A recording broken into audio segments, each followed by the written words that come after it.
so let's start with this one. Tell us about the sparkling. So this is not really an unfamiliar wine. This is a cava from Spain. Spain drinks a lot of sparkling wine, and it's generally referred to as cava. And most cava is not very good. It's kind of inexpensive and just made on a vast scale, with not much care.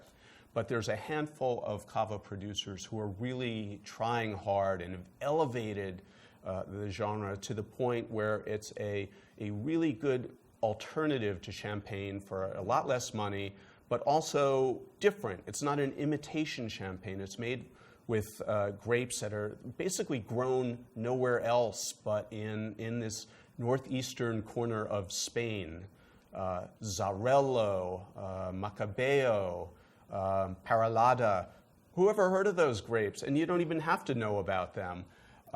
They're the main grapes of cava, and it's made like champagne, but just has a different quality to it. Okay, well, it's a little pressure to be pouring for Eric Asimov, but I should mention also that this is a rosé cava, so there's no hotter trend in the U.S. right now than rosé. Finally. Everybody loves to drink rosé. Yeah. And there's a lot of bad rosé out there, but this happens to be a really good one. Okay. And price point, I'll give everyone the exact price, but I believe it's less than $25. It may be less. It's around $25 or so, and it's just it's a very fresh, very light. Champagne is generally a little bit richer and fuller bodied, even though it has it's very graceful, good champagne. That's the beautiful thing about it. But this is even lighter, and it's almost kind of a lacy texture. I don't really go in for that, as we were saying, what are the 30 different fruits that you can smell? But I do care about the texture of a wine and how it feels in the mouth and how long it lasts, the flavors. And I noticed, too, you prefer the sparklings be done in a wine glass as opposed to the flutes. Well, flutes are beautiful things. They're works of art. And if you're at a wedding or a romantic occasion, there's nothing more romantic than, clicking flutes. Okay, so the next wine we're trying is from Italy. Yes, and I say sort of from Italy because it's from the extreme northeastern part, the Tyrolean Alto Adige, and this is where Austria and Switzerland and Italy come together. And if you go up there, you're just as likely to hear people speak in German as Italian. Okay, and that's the name of this grape, is a Kerner. It's called the Kerner, and this is another one of these very obscure grapes that nobody ever heard of 25 years ago. And in fact, it's a fairly modern grape. It was a cross between two grapes that was created in the 1920s.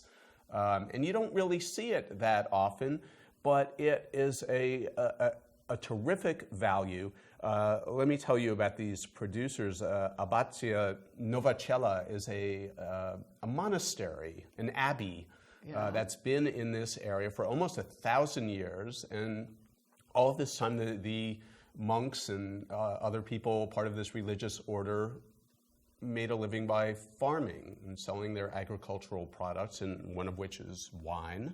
Monks make some pretty good wine. They do. It's been my experience. They make good beer, good spirits, exactly. and very good wine. And now it's commercialized and global. And Kerner is just it's a very dry, pleasant, refreshing kind of wine, and it's another great value for around $20.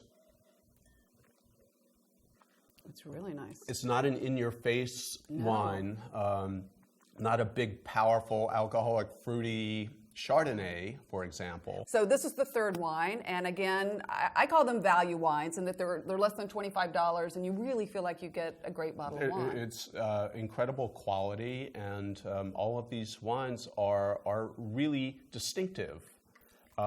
This red that we're having is a Spanish wine. It comes from Ribera Sacra, which is in the northwest corner in Galicia. And for me, it's a fascinating wine because they've grown grapes there since Roman times. And Romans were the ones who planted these incredibly steep hillsides that rise up from the river.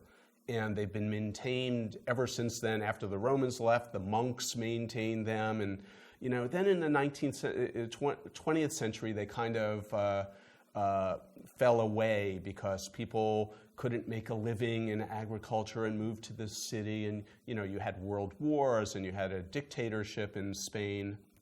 But recently, in the last 25 years, people have been coming back to the vineyards and reviving them and making wines that, for centuries were only available locally. And now you see wines like this halfway around the world in Japan or Austin, right. San Francisco.